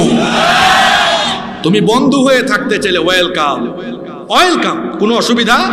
ভারতের সাথে আমরা বন্ধুত্ব সুলভ সম্পর্ক রাখতে রাজি, তারা আমাদের বন্ধু হয়ে থাকুক, কোনো অসুবিধা তাই। কিন্তু বন্ধুত্বের সম্পর্ক হবে কেমন? সম্মানে। কেউ কারোটা নিয়ে কারাকারি করবে না, কিন্তু তারা কারাকারি করতে চায়, আমাদেরকে তাদের দাস বানিয়ে রাখতে চায়। ভাই গো, আমরা দেশ ছোট হইতে পারি, কিন্তু আল্লাহ এখানে একটা সিস্টেমে ফেলায় রাখছে, আমাদেরকে একটা সিস্টেমে ফেলায় রাখছে। কেমনে? ওদের কিন্তু সামরিক শক্তি বেশি। ভারত কিন্তু আমাদের চেয়ে সামরিক দিক দিয়ে শক্তিশালী, কিন্তু ওরা আমাদের সাথে জীবনেও পারবে না। কেন? ওই সিস্টেমটা হচ্ছে ভৌগোলিকভাবে এমন, এরা চাইলেও এদিকে ঢুকতে পারবে না। আর তাদের সাথে আমাদের কানেকশনও আছে, তাদের কয়েকটা রাজ্যর দিকে। উল্টা পাল্টা করলে আমরা ওই দিকে ভেজাল লাগাই দিব, ঠিক না ঠিক? এটা আল্লাহর সিস্টেম। মাঝে মাঝে আমি ম্যাপ দেখি আর ভাবি যে এইরকম ভেজালে আল্লাহ এদেরকে ফালায় রাখছে কেন? ফালায় রাখছে এই জন্য আমাদের দেশের মুসলমানরা যেন ওদের কাছে জিম্মি না হয়, মাথা যেন আমরা নত না করি। আল্লাহ একটা সিস্টেমের ভিতরে আমাদেরকে ফালায় রাখছে। আলহামদুলিল্লাহ পড়েন, বন্ধ হয়ে থাকেন, অসুবিধা নাই। আমি বলছিলাম কোরআন আল্লাহ দিয়েছেন ন্যায় বিচার প্রতিষ্ঠার জন্য। কোরআন ছাড়া ন্যায় বিচার পাওয়া যাবে? আপনাদের কষ্ট হচ্ছে নাকি? কয়টা পয়েন্ট বলেছি? 3 নাম্বার, আল্লাহ কোরআন দিয়েছেন সকল মানুষের অধিকার প্রতিষ্ঠার জন্য। হিউম্যান রাইটস, মানবাধিকারের ব্যাপারে কোরআন যেমন কথা বলেছে, এই রকম কথা পৃথিবীতে কোনো ধর্ম, বর্ণ, জাতি, গোত্র বলতে পারে নাই। এমনকি আপনারা জানলে অবাক হবেন, আদম নবীকে আল্লাহ বানানোর সময় ফেরেশতাদের সাথে যখন কথা বলেছেন, আদম নবীকে বানানোর আগে আল্লাহ ফেরেশতাদের সাথে যখন কথা বলেছেন, ফেরেশতারা তখন মানবাধিকার নিয়ে কথা বলেছে। কি নিয়ে বলবেন হুজুর? মানবাধিকার নিয়ে কেমনে কথা বলেছেন? আল্লাহ যখন বললেন, ওয়া ইয ক্বালা রাব্বুকা লিল মালাইকাতি ইন্নী জাইলুন ফিল আরদি খলিফা, আমি পৃথিবীতে আমার খলিফা পাঠাতে চাই। ফেরেশতারা বলল, আতাজআলু ফিহা মান ইউফসিদু ফিহা ওয়া ইয়াসফিকুদ দিমা, আপনি কি এমন কাউকে পাঠাবেন নাকি? ফেরেশতারা কিন্তু বলে না এরা ইবাদত করবে না, এগুলো বলে না, বলেছে এমন কাউকে পাঠাবেন যারা গিয়ে রক্তপাত ঘটাবে, হাঙ্গামা করবে, বিশৃঙ্খলা ঘটাবে, অর্থাৎ রক্তপাত বিশৃঙ্খলা করে মানুষের হক নষ্ট করবে, এমন কাউকে পাঠাবেন? আল্লাহ বললেন, না, আমি যেটা জানি তোমরা তা জানো না। মানবাধিকার, মানুষ হিসাবে প্রত্যেকের অধিকার প্রতিষ্ঠার জন্য আল্লাহর দেওয়া বিধানের কোনো বিকল্প। এই দেশে যত হিন্দু, বৌদ্ধ, খ্রিস্টান, ভিন্ন ধর্মাবলম্বী ভাই বোনেরা আছেন, আমার ভাই বোনদেরকে আমি বলবো, আপনাদেরকে অনেকে ভুল বুঝায় যে যদি আল্লাহর আইন, কোরআনের আইন থাকে তাহলে আপনাদের অবস্থা খারাপ হয়ে যাবে। এটা আপনাদেরকে ওরা ভুল বুঝায়। মায়ের কোলে শিশু যেমন নিরাপদ, ঠিক তেমনি মুসলমানদের কাছে অমুসলিমরাও হলো নিরাপদ। কেন মুসলমানদের কাছে অমুসলিমরা নিরাপদ? তার কারণ হলো আমার আল্লাহর বিধান এমন সুন্দর। কোরআনে কারীমের 60 নম্বর সূরা, সূরাতুল মুমতাহিনা এর 8 নম্বর আয়াতে আল্লাহ বলছেন, লা ইয়ানহাকুমুল্লাহু আনিল্লাযীনা লাম ইউকাতিলুকুম ফিদ্দীনি ওয়া লাম ইউখরিজুকুম মিন দিয়ারিকুম আন তাবাররুহুম ওয়া তুকসিতু ইলাইহিম ইন্নাল্লাহা ইউহিব্বুল মুকসিতিন। আল্লাহ তাআলা বলছেন, যারা তোমাদেরকে হত্যা করেনি, দিনের ব্যাপারে যারা তোমাদেরকে হত্যা করেনি এবং তোমাদেরকে ঘর বাড়ি থেকে বিতাড়িত করেনি, সেই সকল অমুসলিমদের ব্যাপারে আমার বিধান হলো তোমরা তাদের উপর অবিচার করো না, কোনো রকম জুলুম করো না। এমনকি আল্লাহ অন্য আয়াতে বলেছেন, যারা অমুসলিম আছে, যারা আল্লাহকে ডাকে না, অন্য কাউকে উপাস্য বানায়, তোমরা তাদের দেবতাদেরকে, উপাস্যদেরকে গালি দিও না। কারণ তোমরা যদি তাদের উপাস্যকে গালি দাও, দেখা যাবে তারাও তোমার আল্লাহকে গালি দিয়ে বসবে। আমার ইসলাম কত সুন্দর দেখেন। যারা আমাদেরকে সন্ত্রাসী বলে, জঙ্গিবাদী বলে, মূলত ওরাই হলো জঙ্গিবাদী, ওরাই হলো সন্ত্রাসী। ইসলামের সাথে সন্ত্রাস আর জঙ্গিবাদের কোনো সম্পর্ক। ইসলাম হলো মানুষকে সভ্যতা শিখিয়েছে, শান্তি শিখিয়েছে, শৃঙ্খলার দীক্ষা দিয়েছে। এত সুন্দর শিক্ষা দীক্ষা আপনি কোথায় পাবেন বলেন? আল্লাহ বলেছেন, তোমাদের সমাজে থাকা অমুসলিমদের উপাস্যকে গালি দিও না, তাদের উপাসনালয় ধ্বংস করো না, খবরদার। এমনকি আল্লাহর নবী বলেছেন, আল্লাহর নবী যখন কোথাও কোনো বাহিনী পাঠাতেন, সেনাদেরকে বলে দিতেন, কোনো ধর্মীয় পণ্ডিতদের উপর হামলা চালায়ও না, উপাসনালয়ে হামলা চালিও না, নারী, শিশু আর দুর্বলদেরকে আঘাত করো না। এত সুন্দর শিক্ষা দীক্ষা যে দিনের ভেতরে আছে, সেই দিন থাকলে, সেই দিন যদি প্রতিষ্ঠা থাকে, বলেন তো অমুসলিমের কোনো অধিকার ক্ষুণ্ণ হবে নাকি? পাশের দেশ থেকে বলা হয়, বাংলাদেশে যদি কুরআনী আইন চলে তো অমুসলিমরা শেষ। ওরে বাপরে বাপ, মায়ের চেয়ে মাসির ধরো। কি সবক আমাদেরকে দাও, তোমাদের চেহারাটা আয়নায় দেখে নাও, অসভ্যের দল। তোমরা আমাদের শত শত বছরের ঐতিহ্য বাবরি মসজিদ দখল করে রাম মন্দির বানিয়ে পৃথিবীর 200 কোটি মুসলমানদের কলিজায় আগুন লাগায় দিয়েছো। অথচ এই ভারতবর্ষ আমাদের পূর্বপুরুষরা সুদীর্ঘকাল 800 বছর শাসন করেছেন। কই আমার কোনো পূর্বপুরুষরা তো কখনো কোনো উপাসনালয় দখল করে মসজিদ বানিয়েছে, এরকম কোনো ইতিহাস আছে? আচ্ছা, বাংলাদেশে যে আমরা 90% মুসলমান, আমাদের এত শক্তি, তো আমরা কি কোনোদিন বাংলাদেশে কোনো হিন্দুর মন্দির দখল করি? আপনারা আগামী দিনে করবেন নাকি? কোনো খ্রিস্টানের, কোনো বৌদ্ধের উপাসনালয় আমরা দখল করি? কোনোদিন করব?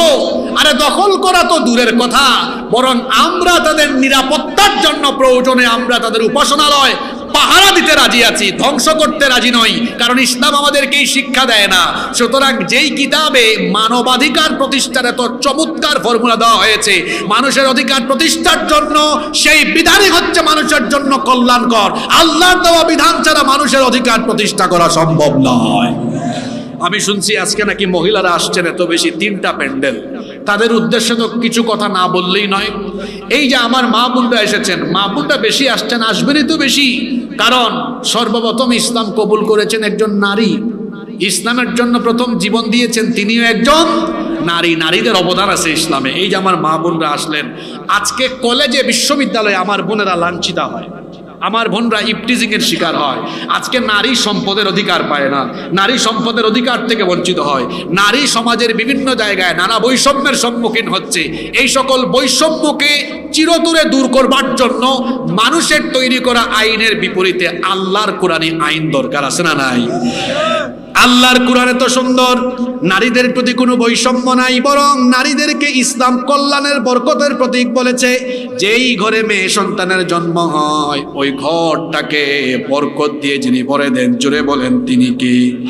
নারীকে ইসলামে তো সম্মান দিয়েছে শিক্ষা দীক্ষায়, বিবাহ শাদীতে, এমনকি অর্থনৈতিক ক্ষেত্রে নারীকে যে অধিকার ইসলাম দিয়েছে, পৃথিবীর কোনো পথ মত বা ধর্ম কিংবা পৃথিবীর কোনো আদর্শ এমন অধিকার দিতে পারে না। সুবহানাল্লাহ। আমরা 2টা পয়েন্টের উপর কথা বলবো, আপনারা উঠা বসা কইরেন না, নাকি আমি শেষ করে দিব? আপনাদের খারাপ লাগে? 3টা পয়েন্ট বলেছি। 1, আল্লাহ এই কিতাব এজন্য দিয়েছেন যাতে আপনাদের অর্থনৈতিক দৈন্যদশা দূর হয়। 2, যাতে ন্যায় বিচার প্রতিষ্ঠা হয়। 3, সকল মানুষের অধিকার প্রতিষ্ঠা হয়। যে 3টা কথা বলেছি, বলেন তো এই 3টা জিনিস আমাদের জন্য কম জরুরি না বেশি জরুরি? জোরে বলেন, কম জরুরি না নাকি বেশি জরুরি? আর 2টা পয়েন্ট বাকি আছে, এই 2টা পয়েন্ট আমি বলবো।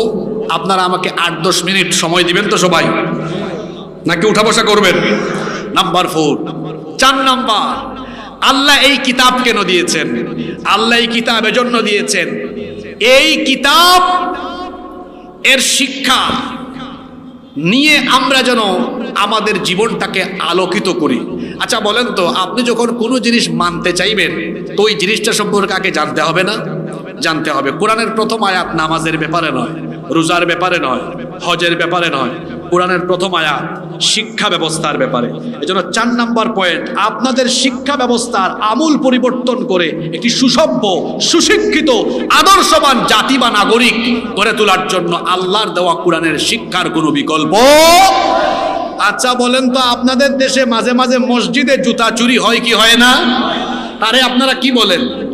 চুরি তো বলেন, জুতা চোর। আবার আপনাদের দেশে মাঝে মাঝে সচিবালয়ে বড় বড় অফিসাররা চুরি করে কি করে না? তাকে আপনারা কি বলেন? তাকেও চোর বলেন।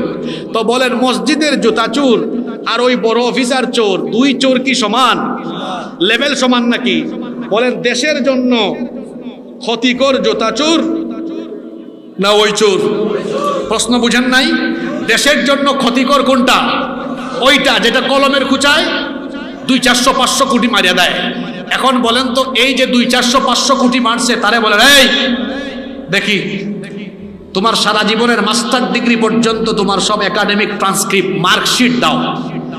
দেখবেন এই লোকটার মার্কশিট নিয়ে দেখবেন ও বাংলা, গণিত, ইংরেজি, সিভিক্স, ইকোনমিক্স, সায়েন্স, আইসিটি কোনো সাবজেক্ট বাদ নাই, সব পড়েছে, কপাল পুরা। সব পড়লেও কোরআন পড়ে নাই, হাদিস পড়ে নাই, ইসলামিক স্টাডিজের কোনো সাবজেক্ট নাই। তার মানে বোঝা গেল, কোরআন হাদিস আর দ্বীন শিক্ষা বাদ দিয়ে যে শিক্ষা দিয়ে মানুষ শিক্ষিত হয়, শেষ পর্যন্ত ওই শিক্ষার অনেক মানুষেরা শিক্ষিত চোর হয়, ডাকাত হয়, শিক্ষিত সন্ত্রাসীতে পরিণত হয়। কথা বুঝতেছেন আমার? যখন এই শিক্ষার সাথে দ্বীনি শিক্ষার উপস্থিতি থাকবে, তখন ওই মানুষটা শিক্ষিত হওয়ার পাশাপাশি নৈতিকতা সম্পন্ন চরিত্রবান মানুষ হবে। আজকে আপনার দেশের ছেলেপেলেদের চরিত্র ধ্বংস করে যেন গোটা জাতিকে শেষ করে দেওয়া যায়, আপনার দেশের শিক্ষা ব্যবস্থায় হাত দেওয়া হয়েছে। শিক্ষা ব্যবস্থায় ঢুল তবলা ঢুকিয়ে দেওয়া হয়েছে, সেখানে মিথ্যা আজগুবি বিষয়ে ঢুকিয়ে দেওয়া হয়েছে।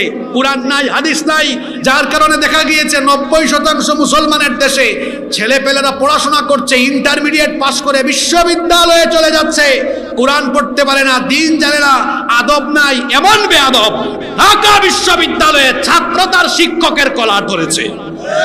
আমি কি বানায় বলছি নাকি? এই মাদ্রাসার নাম কি? আপনারা বলেন। সুলতানপুর জামিয়া দারুস সুন্নাহ একটা ছাত্র কি কখনো হুজুরকে আরেক শার্টের কলার, জুব্বার কলার, পাঞ্জাবির কলার ধরা দূরের কথা, কোনোদিন চোখ তুলে বড় করে কথা বলেছে? আমাদের দেশের কোনো কওমি মাদ্রাসায়, আলিয়া মাদ্রাসায় এটা আছে? উল্টাটা আছে। ছাত্র উস্তাদের খেদমত করে। আমি আমার উস্তাদদের কাপড় ধুয়ে দিয়েছি, আমি আমার উস্তাদদের খেদমত করেছি। বেয়াদবি তো বহু দূরে।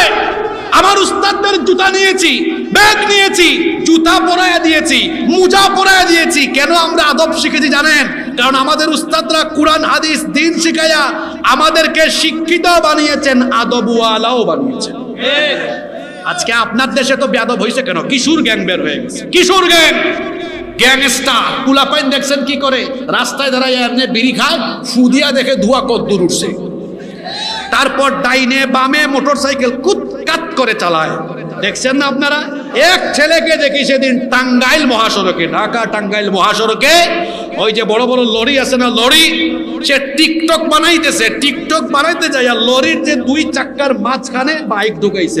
বাঁচবে কি মরবে এই টেনশনও নাই। এই যে ছেলেপেলেরা এত উশৃঙ্খল হয়ে যাচ্ছে, আমার দেশের ছেলে মেয়ে নৈতিকতা হারিয়ে ফেলছে। এর কারণ কি? ইসলাম বিরোধীরা কোন জায়গায় হাত দিয়েছে দেখেন? একদম শিক্ষা ব্যবস্থায় হাত দিয়ে আমার দেশের শিক্ষা ব্যবস্থাকে ধ্বংস করে দেওয়া হয়েছে। আজকে সেই শিক্ষা ব্যবস্থায় কোরআন ঢুকাইতে হবে। কেন? কারণ কোরআনের প্রথম আয়াত শিক্ষা ব্যবস্থার আয়াত। কোরআনের প্রথম আয়াত কিসের আয়াত? ইকরা বিসমি রাব্বিকাল্লাযী। বলা হয় শিক্ষা জাতির মেরুদণ্ড, আর আমরা বলি সুশিক্ষা জাতির মেরুদণ্ড। সুশিক্ষা কোরআন হাদিস ছাড়া হয় না। মেরুদণ্ড ছাড়া যেমন মানুষ সোজা হয়ে দাঁড়াতে পারে না, তেমনি কোরআন হাদিস বাদ দিয়ে, এই শিক্ষা দিয়ে কখনো কোনো জাতি মাথা উঁচু করে দাঁড়াতে পারবে না, চোরচুট্টায় পরিণত হবে। যদি নৈতিকতা সম্পন্ন, আদর্শ, চরিত্রবান, আমানতদার মানুষ বানাতে চান, তাহলে প্রত্যেকটা প্রতিষ্ঠানে আল্লাহর কোরআন এবং হাদিসের শিক্ষাকে বাধ্যতামূলক করে দিতে হবে। আপনারা চান কি চান না? 5 নাম্বারটা বলার আগে বলি, অনেকে ভাবতে পারে যে হুজুর এটা কেন ঢুকাবে? এটা তো হুজুরদের কিতাব, এটা ধর্মীয় কিতাব, ঝাড়ফুকের কিতাব। ব্যাককল, এটা এমন এক কিতাব, there is no contradiction between the holy book Quran and science. কোরআনের সাথে বিজ্ঞানের কোনো দ্বন্দ্ব। বিজ্ঞান ব্যাকডেটেড, কোরআন হলো মোস্ট আপডেটেড। আমি নিজে কোরআনিক সায়েন্সের ছাত্র। কোরআন বিজ্ঞান নিয়ে আমার পড়াশোনা, গবেষণা আছে। অনার্স মাস্টার তো এই সাবজেক্টই করলাম। এখানে 6000 এর উপরে আয়াত আছে, তার মধ্যে 1500 আয়াত আছে শুধুমাত্র বিজ্ঞানের বিভিন্ন শাখা উপশাখার ব্যাপারে। সুবহানাল্লাহ কইতে ইচ্ছে করে না? হ্যাঁ, আজকে অত কথা বলি না, একটা উদাহরণ দিই। এই যে দেখেন আঙ্গুল, ফিঙ্গারপ্রিন্ট দেন না আপনারা? আঙ্গুলের ছাপ পাসপোর্ট অফিসে, তারপর বিদেশ গেলে ইমিগ্রেশনে, ভোট দিতে গেলে, সিম কিনতে গেলে, জায়গা জমি রেজিস্ট্রি করতে গেলে, সব জায়গায় ফিঙ্গারপ্রিন্ট দেওয়া লাগে। কেন? কারণ একজনের আঙ্গুলের ছাপের সাথে আরেকজনের আঙ্গুলের ছাপের কোনো মিল নাই। কি কারিশমা! এখন 2025 সাল, 1800 সালের আগে পৃথিবীর মানুষ এটা জানতো না। সর্বপ্রথম ইংল্যান্ডে একজন ব্রিটিশ বিজ্ঞানী উইলিয়াম হার্সাল, তিনি মানবদেহের উপরে গবেষণা চালিয়ে এই তথ্য আবিষ্কার করেন। ইংল্যান্ডে সর্বপ্রথম, দুনিয়ায় ইংল্যান্ডেই সর্বপ্রথম এই ফিঙ্গারপ্রিন্টের প্রবর্তন হয়, শুরু হয়। তারপরে ইংল্যান্ড থেকে এটা গোটা পৃথিবীতে ছড়িয়ে যায়। কত বছর আগে? আজ থেকে মাত্র এই 200-250 বছর আগে। 200-250 বছর আগে পৃথিবীর মানুষ ফিঙ্গারপ্রিন্টের ধারণা পেয়েছে। কিন্তু যে কিতাবকে আপনি মোল্লা মৌলবী হুজুরদের কিতাব মনে করেন, নিজেও শিখলেন না, সন্তানদেরকেও শিখালেন না। এই কিতাবের 75 নম্বর সূরা, সূরাতুল কিয়ামা এর 3 এবং 4 নম্বর আয়াতে আল্লাহ বলছেন, আয়াহসাবু আল্লান নাজমা ইদামা বালা কাদিরিনা আলা আন নুসাম্মিয়া বানানা। যারা মনে করে মানুষ মারা যাওয়ার পরে তার শরীর, হাড্ডি গুড্ডি সব যখন ছিন্ন বিচ্ছিন্ন হয়ে পচে গিয়ে গলে গিয়ে মাটির সাথে মিশে যাবে, কে আবার তাদেরকে জীবিত করবে? আমার আল্লাহ বললেন, শুধু তোমার ছিন্ন বিচ্ছিন্ন হয়ে যাওয়া এই দেহই নয়, বরং বালা কাদিরিনা আলা আন নুসাউইয়া বানানা, তোমাদের প্রত্যেকের হাতের এই আঙ্গুলের মাথা, এই আঙ্গুলের ছাপ পর্যন্ত আমি আবার পুনর্বিন্যস্ত করব। এই ফিঙ্গারপ্রিন্ট বিজ্ঞান জেনেছে 200 বছর আগে, কোরআন বলেছে 1500 বছর আগে। কোরআন আগে না বিজ্ঞান আগে? জোরে বলেন, কোরআন আগে না বিজ্ঞান আগে? তো কামটা করছেন কি, বাচ্চাদের ইংলিশ মিডিয়ামে পাঠাইছেন আগে, কোরআন শিখাইছেন পরে, অনেকে শিখায়ও নাই।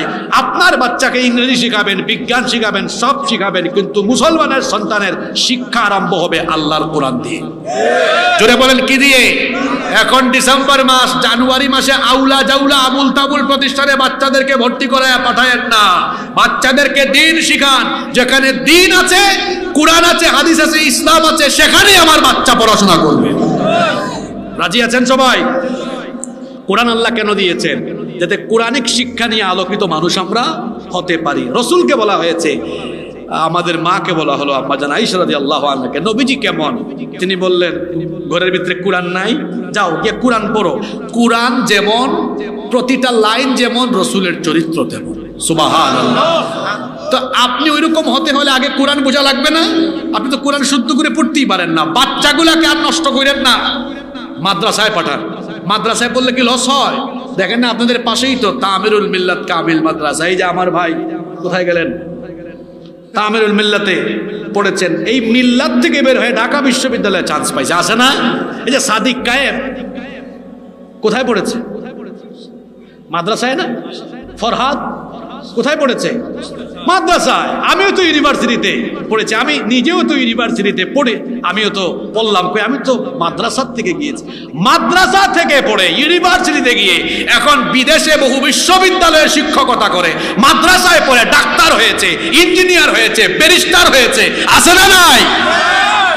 বাচ্চাগুলাকে মাদ্রাসায় পাঠান, বাচ্চাগুলাকে দিন শিখান। রাজি আছেন তো? এটা আপনারে বলে লাভ নাই, বেশি বলতে হবে আমার মাদেরকে, বোনদেরকে। মা বোনরা যারা মহিলা প্যান্ডেলে আছেন, আপনার হাজবেন্ডকে বুঝাবেন, ছেলেটাকে দিন শিখাবো, দিন শিখাবো, আগে মাদ্রাসায় পড়াবো। রাজি আছেন তো? অনেক কষ্ট দিয়ে ফেলছি আপনাদেরকে। এই যে ছেলেরা ব্যাগ নিয়ে গিয়েছে, আপনারা সবাই দানে সামিল হয়েছেন তো? হন নাই? আলহামদুলিল্লাহ। 5 নাম্বার সর্বশেষ পয়েন্ট, দেখি 4টা মনে রাখছেন কিনা, একটু রিভিশন দেই। 1 নাম্বার অর্থনৈতিক মুক্তি, 2 নাম্বার ন্যায় বিচার, 3 নাম্বার মানুষের অধিকার, 3 নাম্বার একটি আদর্শ শিক্ষা ব্যবস্থায় সবকিছুর জন্য কি দরকার? জোরে বলেন, কি দরকার? কোরআন দরকার। 5 নাম্বার, 2-3 মিনিট বসেন মনোযোগী হয়ে। 5 নাম্বার, যদি আপনারা সবাই সত্যিকারের কল্যাণ চান আর স্বার্থবাদীদের কাছ থেকে বের হয়ে আসতে চান, কথাটা কি বললাম? স্বার্থবাদী, স্বার্থবাদীদের কাছ থেকে বের হয়ে আসতে চান, কোরআনকে মেনে নেন, মেনে নেন। কেন বলেন তো দেখি? গোটা দুনিয়ার যে সকল দেশে মানুষের আইন দিয়ে দেশ চলে, যেটাকে তারা সংবিধান বলে, কোন দেশের সংবিধান কি এমন আছে যে বানাইছে একটা, ওইটার উপরেই চলতেছে? আছে? না না না, বরং দেখা যায় বানানোর পরে কয়েক বছর পর পর তারা এটাকে কি করে? অ্যামেন্ডমেন্ট, সংশোধন করে। আমাদের দেশেরটাও হয়েছে মোটামুটি 16-17 বার। বিষয়টা হইলো এমন, ওই যে আমার ভাই ভাইস চেয়ারম্যান, আমার ভাইকে মনে করেন আমরা এই এলাকা পরিচালনার দায়িত্ব দিলাম, আপনি চালান। উনি এই এলাকা চালানোর জন্য একটা আইন কানুন বানাইলেন, কয়েক বছর চালাইলেন, তারপর উনার কাছে দায়িত্ব দেওয়া হইলো। উনি এটা দেখে কিছু কাটছাট করলেন, পরে যখন আমার কাছে দিয়েছে, আমি আবার একটু বেশি চালাক। আমি চিন্তা করলাম, আমার আশেপাশে তো চোর চামার বেশি, চুরির শাস্তি কমায় দেই, ডাকাতের শাস্তি কমায় দেই। তখন আমি কি করলাম? জনগণের কল্যাণের কথা বলে আইন সংশোধন করলাম। মনে রাখবেন, যারা জনগণের কল্যাণের কথা বলে আইন সংশোধন করে, তারা আগে নিজেদের কল্যাণের কথা ভাবে। আপনাদেরকে কলা দেখায়া মূলা খাওয়ায়, আপনারা বুঝেন না। যে যখন আইন জনগণের কল্যাণের কথা বলে সংশোধন করে, সবার আগে তার নিজের চেয়ার আর গদিকে শক্ত রেখে তারপরে আইন সংশোধন করে। সত্য কথা তিতা তো, এখন আমাকে তো বলতে হবে এটা। এইভাবে করে যদি ব্যক্তির পরিবর্তন হয়, মানুষের তৈরি করা আইন থাকলে ব্যক্তি পরিবর্তনের সাথে সাথে আইন পরিবর্তন হয়। কথা ঠিক না বে ঠিক? মানুষের আইন থাকলে কি হয়? ব্যক্তির পরিবর্তনে আইনের। এবার আসেন তো, বড় ভাই আপনি চালান, কিচ্ছু আপনার না, সব এখান থেকে চলবে। আমার ভাই 10 বছর চালাইছেন, ওনারে দায়িত্ব দিচ্ছেন, ওনার ক্ষমতা আছে এখান থেকে কিছু বাদ দেওয়ার, পরে আমারে দিলেন, আমিও চালাইলাম, উনারে দিলেন। এই দেখেন কারবার। কুরআনের আইন থাকলে ব্যক্তি পরিবর্তন হয়, আইনের কোনো পরিবর্তন নাই। জোরে বলেন, আইনের কোনো পরিবর্তন নাই। আপনাদের দেশে 12টা নির্বাচন হয়েছে, এইটা হলো 13টা। নির্বাচন হয়েছে কম, সংবিধান সংশোধন হয়েছে বেশি। মানে এক একজন মাঝে মাঝে একবার কইরা দেখছে চেয়ার এখনো জুইত হয়ে নাই, আবার করছে, দেখছে হয় নাই, আবার করছে। নইলে তো 12টায় 12 বার হওয়া দরকার, হয়েছে কয়বার? মানে 5 বার বাড়তি হয়েছে, মানে কইরা দেখছে কাম একটু বাকি আছে, ওইটা আর একটু করি। আপনারা রাগ করতেছেন নাকি আমার কথা? 1.5 ঘন্টার উপরে আমি বক্তৃতা করছি, আমি কি কোনো দলের নাম নিয়ে দলকে বিষাদাগার করেছি? না, এটা আমার স্বভাব না, কারণ কোরআনের মাহফিলে সব দল আসে। আমি আপনাদেরকে নিরপেক্ষ মন মগজ নিয়ে কোরআন শুনতে অনুরোধ করছি। আমি বুঝাতে চাচ্ছি, এই দেখেন 12টা ইলেকশনে যখন লুক পরিবর্তন হয়, আবার 12টায় 12 জন চেঞ্জ হয় নাই, মাঝে মাঝে এমনও হয়েছে একজন 3বার 4বারও আসছে। আইসাও দেখে হায় রে হায়, আমি এতবার চেঞ্জ করি, হয় না, আবার কর। তো 12 বারে হয়েছে কয়বার? 17 বার না 16 বার? এখন 16 বার, তো 4 বার বেশি হয়েছে। আচ্ছা, কোরআন নাজিল হয়েছে কত বছর আগে? জোরে বলেন। মানে মানুষের তৈরি করা আইন পরিবর্তনের যে রেশিও, এই রেশিও তো কোরআনে গেলে 1500 বছরে হয়তো 2300 বার, কিন্তু হয়েছে কয়বার? জোরে বলেন, হয়েছে কয়বার? আগামীতে হওয়ার সম্ভাবনা আছে। এবার গাজীপুরের বাবারা ভাইয়েরা বলেন দেখি, ব্যক্তি পরিবর্তন হইলেই যে আইনের পরিবর্তন হয়, সে আইন ভালো নাকি যেটা পরিবর্তন হয় না ওইটা ভালো? এখনো বুঝেন নাই না? কোনটা ভালো? কোরআন ভালো। এজন্য বলেছি স্বার্থবাদীদের কবল থেকে। স্বার্থবাদী মানে কি? মানুষের খাসলত বড় খারাপ, সে আগে নিজের স্বার্থ বিবেচনা করে আইন বানায়। এই জন্য আল্লাহ কামটা করছেন কি দেখেন, সূর্য চন্দ্র, তারপরে আলো বাতাস পানি, যেগুলা না থাকলে মানুষ বাঁচে না, এগুলো আল্লাহ মানুষের হাতে দেন নাই। মানে মানুষ যে স্বার্থপর, ক্ষমতা পাইলে বলতে এই ব্যাককলের দল যদি আমার বিরোধিতা বন্ধ না করে, আমার বিরুদ্ধে মিছিল দেওয়া বন্ধ না করো, শেষ। গাজীপুরে সূর্যের আলো বন্ধ, বাতাস বন্ধ, আগুন বন্ধ, পানি বন্ধ, না খেয়ে মরবে মানুষ। আল্লাহ জানেন তো আমাদের কারবার। একটু সুযোগ পাইছে দিকে দেখেন না, ইন্টারনেট সুদ্ধা বন্ধ। আমরা বন্ধ করি নাই, বন্ধ হয়ে গেছে।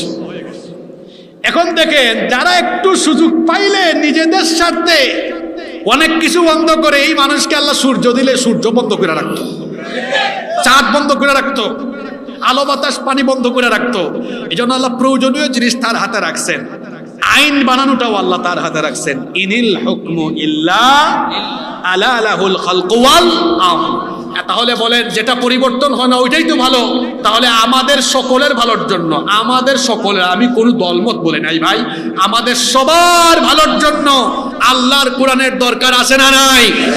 জুড়ে বলেন, দরকার আছে না নাই?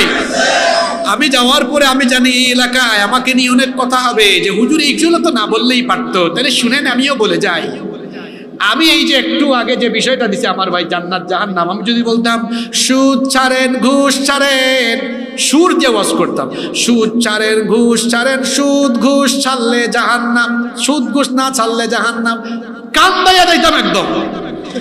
কিন্তু সুদ কি বন্ধ হইতো? যদি বলেন বন্ধ হইতো? আমার মতো 1 কোটি হাসিবুর রহমানের ওয়াজে বাংলাদেশে সুদ বন্ধ হবে না। কিন্তু আমার আপনার মতো 151 জন ব্যক্তি হা বললে হা, না বললে না, যেখানে হয় ওই জায়গায় পাঠিয়ে দিলে কোটি কোটি মানুষের ওয়াজ থাকবে না, ওখানে বলবো মাননীয় স্পিকার এটা বন্ধ, তো এটা সারা দেশে বন্ধ। বুঝছেন কারবার? এই জন্যই কথাগুলো বলে গেছি। এখন কোরআনকে শুধু মসজিদে মাদ্রাসায় নয়, উলামা মাশায়েখরা ঐক্যবদ্ধ হয়েছেন, আল্লাহর কোরআনকে পার্লামেন্টেও ঢুকাতে হবে। আপনারা চান কি চান না? ভবিষ্যতে বাইচে থাকলে আসলে জাহান্নামের ওয়াজ শোনাবো না। গাজীপুরে আমি জাহান্নামের ওয়াজ শোনায় গেছি, একদম কান্দাইয়াও গেছি, ইউটিউবে আছে, শুনে নিয়েন। কিন্তু এখন তো সমাজই জাহান্নাম হয়ে গেছে। এই জাহান্নাম থেকে আগে উদ্ধার হই। এটা থেকে উদ্ধার হইতে হইলে কার আইন দরকার? জোরে বলেন, কার আইন? জমিন কার? আরো জোরে বলেন জমিন কার? এই জমিনে কারো বাপ দাদার আইন চলবে না, আইন চলবে কার? আল্লাহ আমাদেরকে কবুল করেন।